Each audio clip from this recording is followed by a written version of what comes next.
बहुत समय पहले की बात है। रामपुर नाम के एक छोटा सा गांव था। इसी गांव में रोहित नाम का एक गरीब लेकिन मेहनती आदमी अपनी पत्नी सोनम और अपने बेटे राजू के साथ रहता था। रोहित एक मजदूर था जो गांव के एक बड़े सेठ धन्ना के गोदाम में चावल की बोरियां उठाने का काम करता था। उन दिनों में ठंड और बारिश का कहर काफी ज्यादा पड़ रहा था। रोहित, बाहर बहुत ज्यादा बारिश हो रही है। देखो, राजू भी ठंड से बुरी तरह से कांप रहा है। अगर हमने कुछ नहीं किया तो ये बारिश तो हमारी जान ही ले लेगी। तुम सही कह रही हो सोनम, ये बारिश तो रुकने का नाम ही नहीं ले रही है। ऊपर से हमारी झोपड़ी की छत भी टपक रही है। रोहित, कुछ तो करो, हमारा बेटा ठंड में इस तरह कांप रहा है। मुझसे इसका दर्द देखा नहीं जा रहा। रुको सोनम, मैं अभी कुछ करता हूँ। अगर आग ना जलाई तो हम ये रात नहीं निकाल पाएंगे। रोहित आग जला लेता है और उन्हें कुछ राहत मिलती है और वह सो जाते हैं। रोहित सुबह होते ही काम पर चला जाता है। ना मालिक से कुछ पैसे उधार मांग लूं, घर पे खाने को कुछ भी नहीं है। अगर कुछ पैसे मालिक उधार दे देते तो घर का खर्चा चल जाता। मालिक, क्या मुझे थोड़े पैसे उधार दे सकते हैं? मेरे घर पर खाने के लिए कुछ भी नहीं है, बच्चे भूखे हैं। अगर आज मदद ना मिली तो घर पर चूल्हा तक नहीं जलेगा। सच कह रहा हूँ। अरे रोहित, पिछले महीने भी तो तूने उधार लिया था, अभी तक नहीं वापस किया और फिर से उधार मांग रहे हो हर बार। कोई ना कोई बहाना बनाते रहोगे। मालिक, मुझे पता है कि मेरे पर पहले से ही उधार है, लेकिन घर की हालत इतना खराब है कि मदद मांगने के अलावा कोई रास्ता नहीं है। बच्चे भूखे हैं, बीबी रो रही है, एक एक दाने के लिए मुमताज हो गए हैं। ठीक है रोहित, इस बार दे देता हूँ, लेकिन इस बार समय पे दे देना। रोहित सेठ जी से पैसे लेकर राशन लेने चला जाता है। वहां जैसे ही पहुंचता है तो वहां लोग बात कर रहे होते हैं। अरे मोहन भाई, इस बार सुनने में आ रहा है कि बारिश कुछ ज्यादा तेज आएगी। हाँ संदीप भाई, मैंने भी यही सुना है कि इस बार कुछ ज्यादा ही बारिश होगी, कई गांव डूब जाएंगे। अरे मोहन भाई, ये तुम कैसी बातें करे हो? तुम लोग तो बच जाओगे, लेकिन हम जैसे गरीबों पर क्या गुजरेगी ये कोई नहीं समझ सकता। हमारी झोपड़ी तो पहले ही कमजोर है। अगर बारिश और तेज हो गई तो हम लोगों को सिर छुपाने का भी जगह नहीं रहेगा। अरे रोहित भाई, माफ करना, हम तो यूं ही बात कर रहे थे, पर सच कहो तो तुम्हारी बात सुनकर दिल बैठ गया। सच में, जब ये बारिश कहर बनकर टूटेगा तब सबसे ज्यादा मुसीबत गरीबों पर ही आएगी। रोहित भाई, अमीरों के पास तो मजबूत घर है, सुरक्षित जगह है, लेकिन तुम्हारी झोपड़ी बस एक तेज हवा का झोंका और अब खत्म। ये सोचकर ही रूह कांप जाती है। तुम लोग तो अभी चिंता कर रहे हो, लेकिन हमारे लिए भी चिंता करना एक लक्ष्य है भाई। हमें तो बस आज के खाने की फिक्र लगी रहती है। सही कहते हो रोहित भाई, इंसान की सबसे बड़ी मजबूरी होती है उसका भूखा पेट। चलो जो भी हो, तुम बताओ तुम्हें क्या लेना है? बस मुझे थोड़ा आटा दे दो मेरे भाई, घर से बच्चे भूख से पिलक रहे हैं। बारिश की चिंता बाद में करेंगे, पहले उनके लिए 2 वक्त की रोटी जुटा दो। रोहित आटा लेकर अपने घर आ जाता है। सोनम, सुना तुमने आज कि रात बहुत खतरनाक होने वाली है? मौसम विभाग ने चेतावनी है कि इस बार की बारिश बहुत तेज होगी। हवाएं आंधी का रूप ले सकती है। हे रोहित, मुझे भी डर लग रहा है। पिछली बार भी बारिश छत टपकने लगी थी और इस बार तो हालत और खराब है। देखो सोनम, हम परेशान होकर कुछ नहीं कर सकते। इस पर बाद में सोचेंगे। इस वक्त मेरा पेट खाली है तो दिमाग सही से काम नहीं करता। तो खाना लगाओ और उसके बाद हम इस परेशानी का हल निकालेंगे। सोनम राजू और रोहित दोनों को खाना दे देती है। दोनों खाना खाकर लेट जाते हैं। थोड़ी देर बाद अचानक बारिश होने लगती है और रोहित की झोपड़ी के छत से पानी गिरने लगती है। है ऊपर वाले, ये तुमने कौन सा कहर बरसा दिया? पहले ही हम जिंदगी की मुश्किलों से जूझ रहे थे और अब ये नया तूफान। हमारी दीवारें तो पहले ही कमजोर थी, अब छत भी टपकने लगी। लगता है हमारी जिंदगी में सुकून लिखा ही नहीं। रोहित, ये वक्त रोने का नहीं है, कुछ करने का है। देखो, हमारा घर तो बचा नहीं, चारों ओर पानी भर चुका है। अगर बारिश चालू रही तो हमारी मुसीबत और बढ़ जाएगी। हमें कुछ करना होगा, नहीं तो हम सब बीमार पड़ जाएंगे। पापा, मुझे बहुत डर लग रहा है। कहीं हमारा घर गिर ना जाए। डरने का वक्त नहीं है राजू बेटा, हमें मजबूती से खड़ा रहना होगा।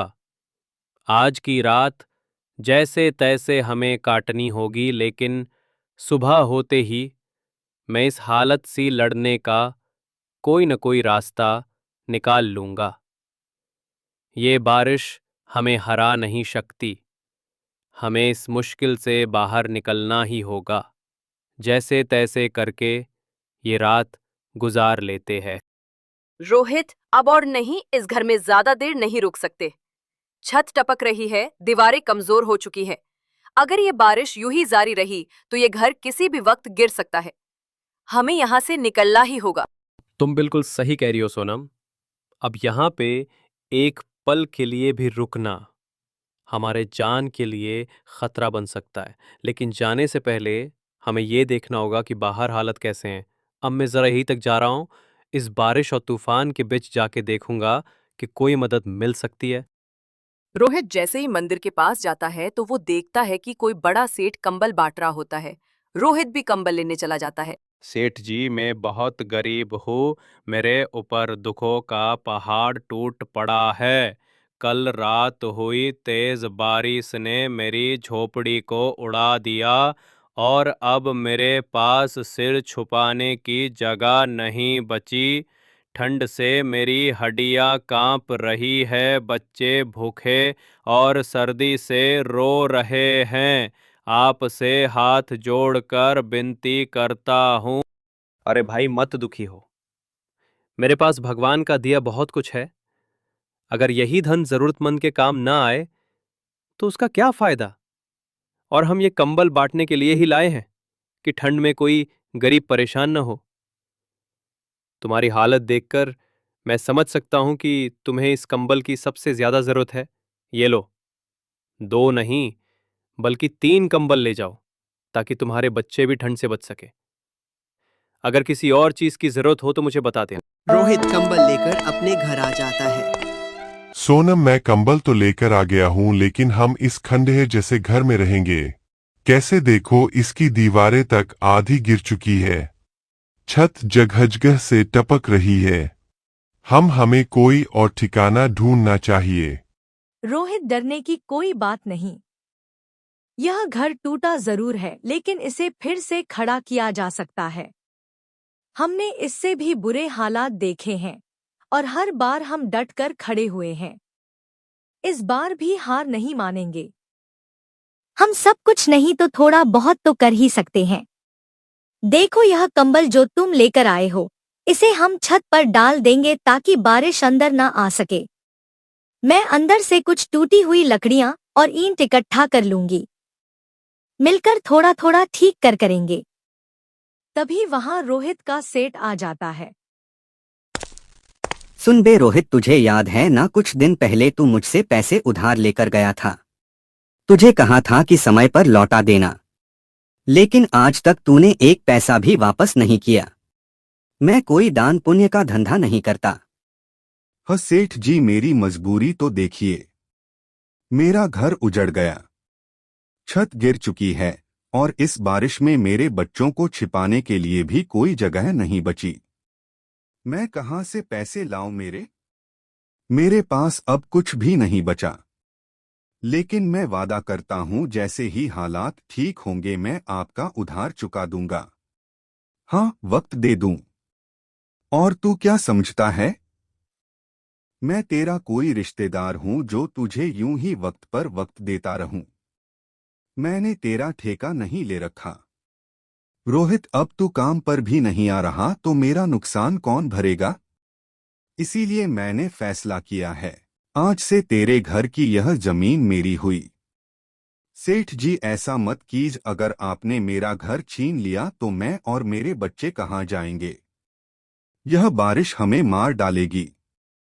सेठ जी, हम बर्बाद हो जाएंगे। आपके पास तो बहुत धन दौलत है, यह सब मैं नहीं जानता। रोहित, जब तुझे उधार दिया था तब मैंने तुझसे यह सब बहाने सुनने का वादा नहीं किया था। अगर तुझे अपना घर बचाना है तो कल तक मेरा उधार चुका, वरना अब यह घर मेरा हुआ। इतना बोलकर सेठ वहां से चला जाता है। अब हम सेठ जी के पैसे कहाँ से देंगे? सोनम कुछ भी समझ नहीं आ रहा। हमारे पास कुछ बचा ही नहीं है। अगर हमने कल तक पैसे नहीं चुकाए तो सेठ जी हमारा घर भी छीन लेंगे। हम बच्चों को लेकर कहाँ जाएंगे? रोहित परेशान मत हो। जब तक हम दोनों साथ हैं कोई मुश्किल हमें हरा नहीं सकती। देखो मेरे यह सोने के कड़े, इन्हें बेच दो। कम से कम सेठ जी का कर्जा तो उतर जाएगा और जो थोड़ा बहुत बचेगा उससे हम अपने घर की कुछ मरम्मत भी कर लेंगे। नहीं सोनम, तुम पागल हो गई हो क्या? यह कड़े तुम्हारे पिता ने तुम्हें शादी में दिए थे।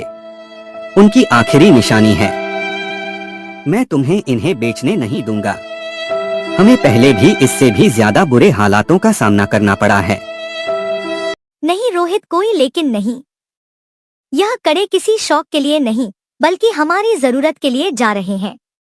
और सुनो, जब समय बदलेगा हम फिर से इन्हें वापस ले आएंगे। लेकिन अभी इन्हें रोकना हमारी मूर्खता होगी। लो इसे ले जाओ और सेठ जी के पैसे चुका दो। रोहित सोनम के कड़े लेकर सुनार के पास जाता है बेचने के लिए।